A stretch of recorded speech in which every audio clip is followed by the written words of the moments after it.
Welcome to the Marketing for Startups podcast.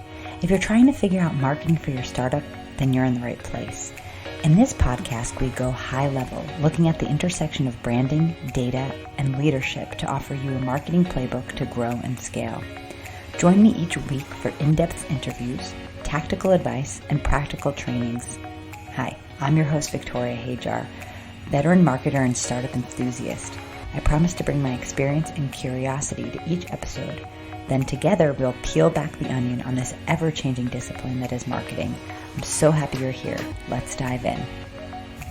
Hello, and welcome to this week's episode of the Marketing for Startups podcast. My name is Victoria Hajar. I'm so happy you're here, talking all things marketing for startups. And this week, we're talking about team. But before we get into team and specifically how to get the most out of your team, I want to remind you that I have a ton of amazing resources for you to help you build your sales-focused marketing strategy, how to end your overwhelm in marketing, how to build a brand that gets people talking. All of these resources are for free on our website, uglyventures.com. That's UGLIVENTURES /resources. And you can grab 3 guides, one specifically about building a brand, one about building a sales-focused marketing strategy, and the third is about how to implement the one system in your marketing that's going to help alleviate overwhelm in your marketing. So those are 3 guides. They're totally free. I would love for you to check them out. But today we're talking about how do we get the most out of our team. And so I started thinking about this because this week I attended this seminar at my children's school.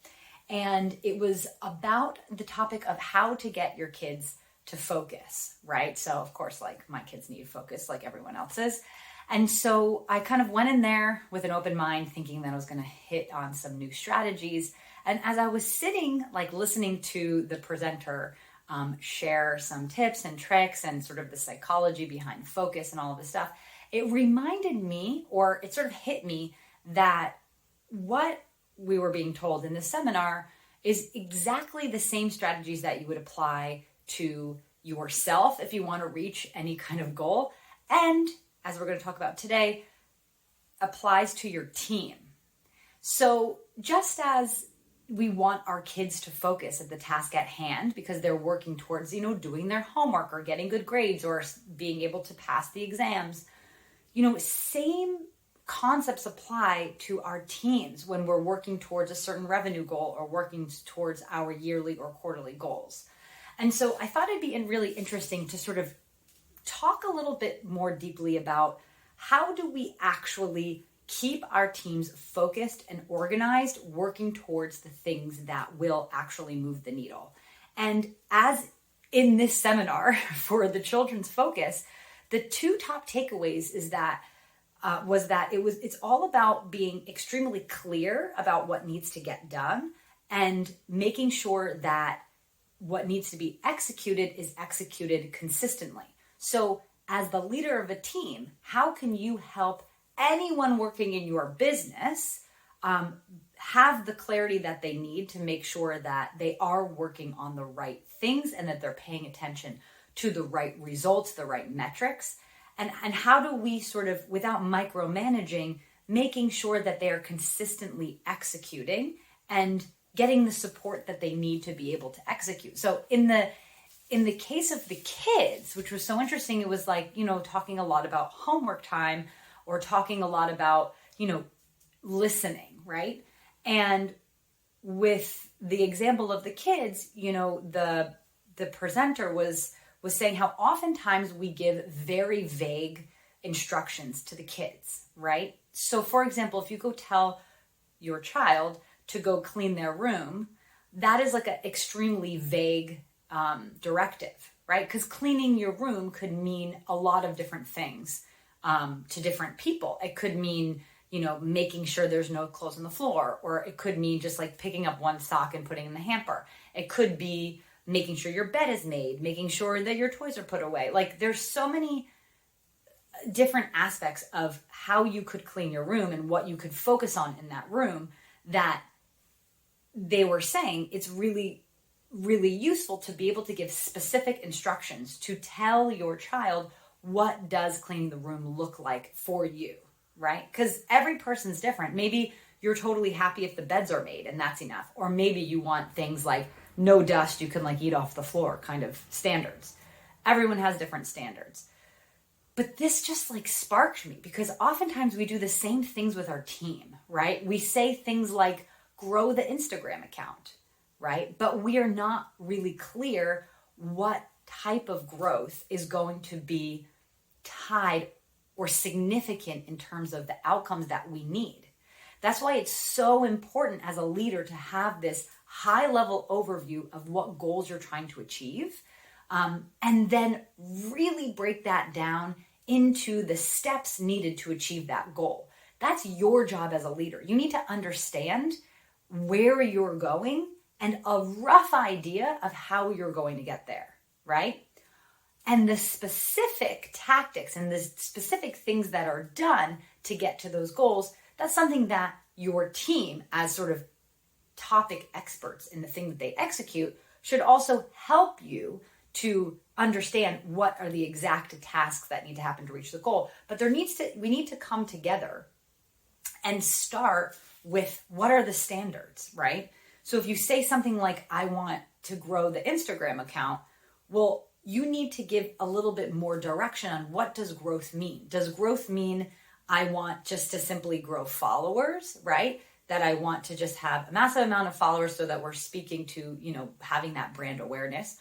Or maybe for you, the Instagram growth is really like, no, because the purpose of Instagram for me is to drive leads. So I want to be having a certain amount of traffic coming to our landing pages or our website each and every month. And you can understand that those two objectives are going to create different tasks for whomever is executing.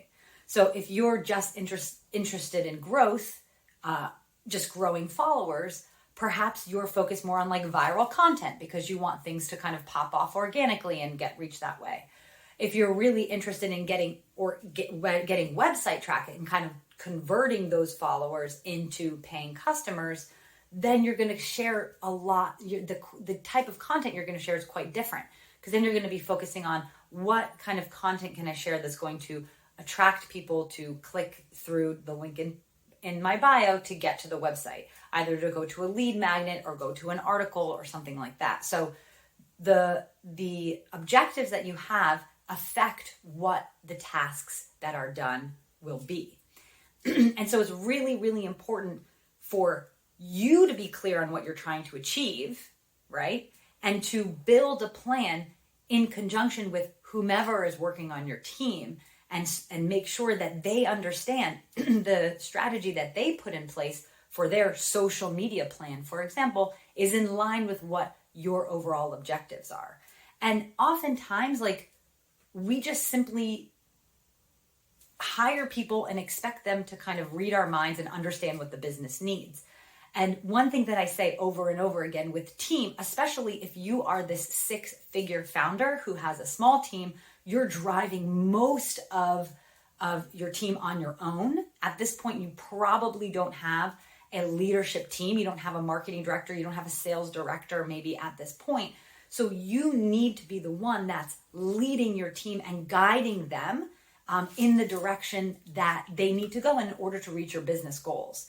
So clarity is incredibly important. Just like cleaning the room for your kids maybe doesn't make a ton of sense and you have to break it down into steps of what needs to get done. It's the same with your teams, right? You don't want to give them these vague objectives because with vague objectives, you're going to get very vague results. And it's not because your social media manager, for example, can't achieve success. It's the fact that they don't really know what they're aiming for, right?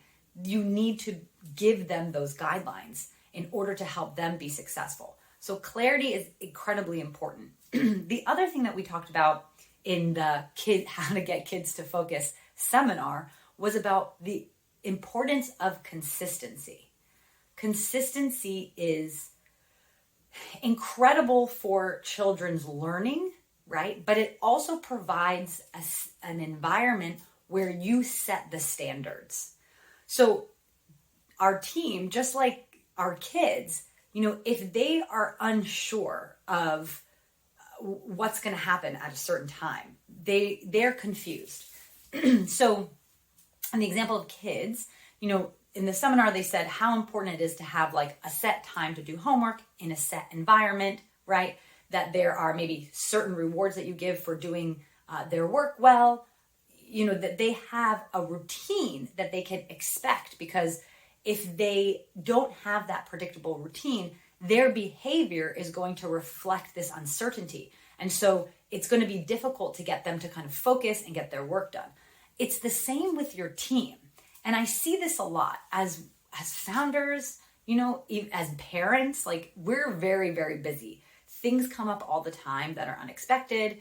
And one thing that I know for sure deflates your team quicker than anything else is when you are constantly changing meeting times, or you don't have a consistent agenda for your meetings, and you're not checking your scorecard or your metrics or your results consistently.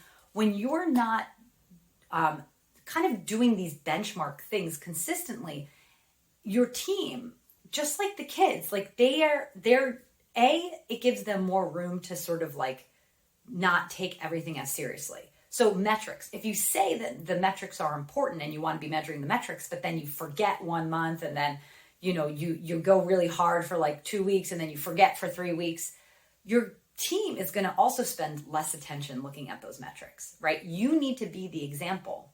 The same is with the meeting. If you don't take the meeting time seriously, your team also won't. So they won't feel as inclined to make sure that their calendar is clear, right? They may schedule other things during your weekly meeting time, during your weekly scorecard review time, right? Or they kind of tune out because they're not really like at attention at the meetings, because they know that, you're kind of scatterbrained. Maybe you won't even get to answering the questions or digging into any of the results. So you need to set the standards, consistently showing up at a meeting, consistently having an agenda, so your team knows what to prepare and they come prepared. And you set the standards so if they don't come prepared, they understand that that's not acceptable. And next time they better come prepared, or else maybe they're not the right person for the job, right? You need your team to take what they're doing incredibly seriously, because you don't have the bandwidth to sort of strong arm every person on your team to do the best job that they can. And so when you show up, like taking your job seriously as a leader, taking their jobs as seriously as team members, then they will take their job more seriously. They will show up more fully. They will give you more of them.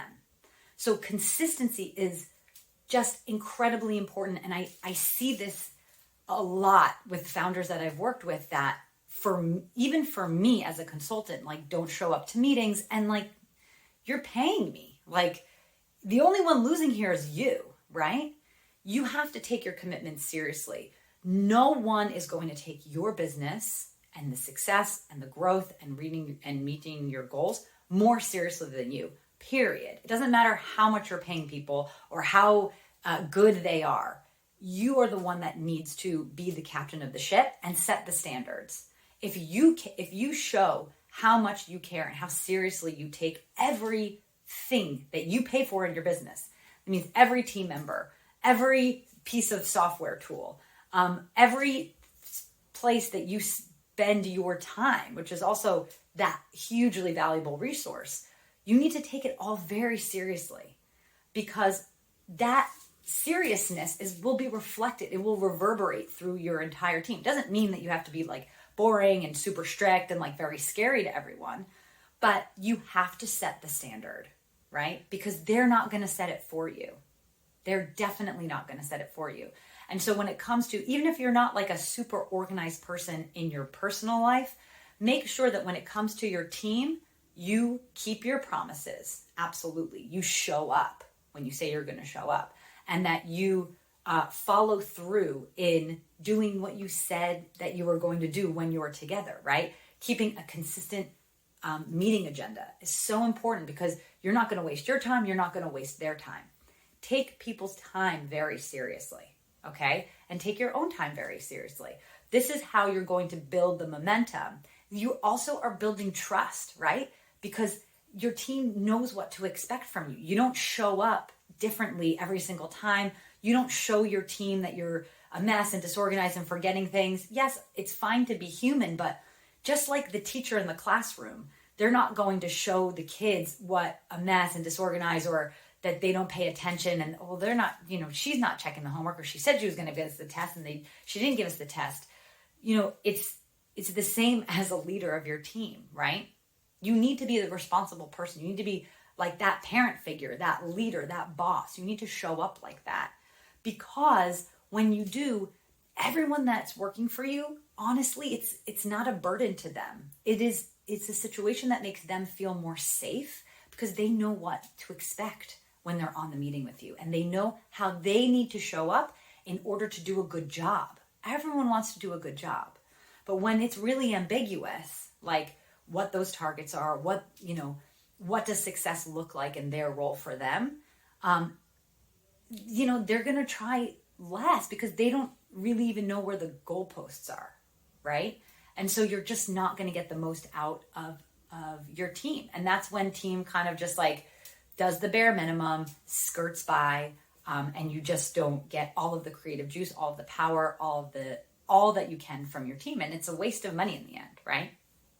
Every dime that you spend on your people will be maximized by the amount of clarity you apply to that position and the targets and what that person should be doing, and the level of consistency you show up and interact with that individual, so they know exactly what they should be doing and how they should be showing up for you.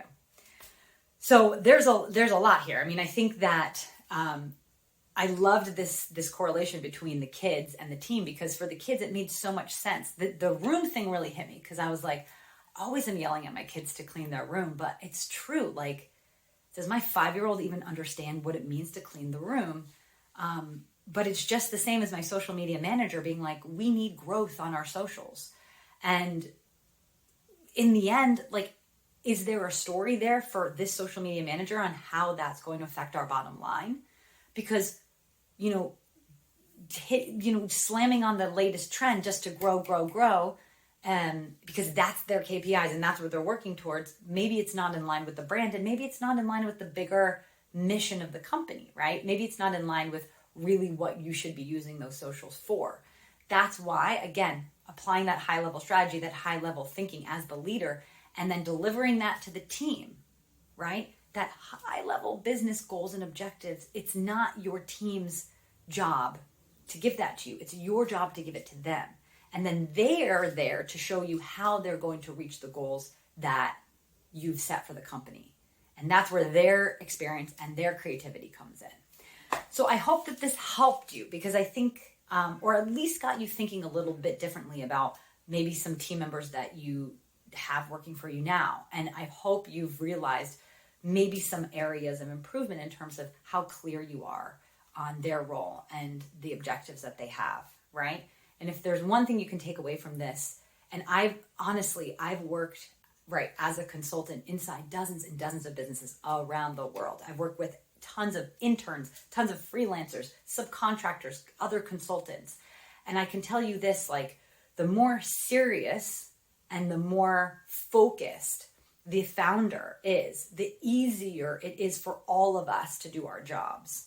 And so remember that it's not annoying for you to have your team, who's maybe, they're not employees, but they're freelancers or whatever, come together for a weekly meeting, right? I see so many founders who are doing individual communication with each one of these independent contractors to accommodate their time. But that is so inefficient, right? And there's such a different sense of kind of seriousness that comes with, no, you show up for your weekly meeting. Here's the agenda. My time is very important. I cannot be running around chasing everyone and communicating in between everyone for you guys, right? Clarity, consistency. So I hope this sparks some things for you, and get clear with your team and step into that role as leader and CEO, really, because it takes that level of seriousness and commitment from you to get what you need from the team in order to grow your business and increase that revenue, which I know that you want to do. All All right. Well, I can't wait to see you back here next week for the next installment of the Marketing for Startups podcast, and I'll see you then. You did it. You made it to the end of the episode. Thanks for sticking around with me and listening all the way to the end. I really appreciate you as an audience member, and I hope that you found this helpful. If you did like this episode, it would mean so much to me if you subscribed, if you rate and review this podcast. It helps other people know that this podcast has something worth saying. It also would be super awesome if you could take a screenshot and share on Instagram and tag me at Ugly Ventures, UGLI Ventures, VENTURES. I am always so appreciative to hear from you, and I hope to see you back here next week on the Marketing for Startups podcast.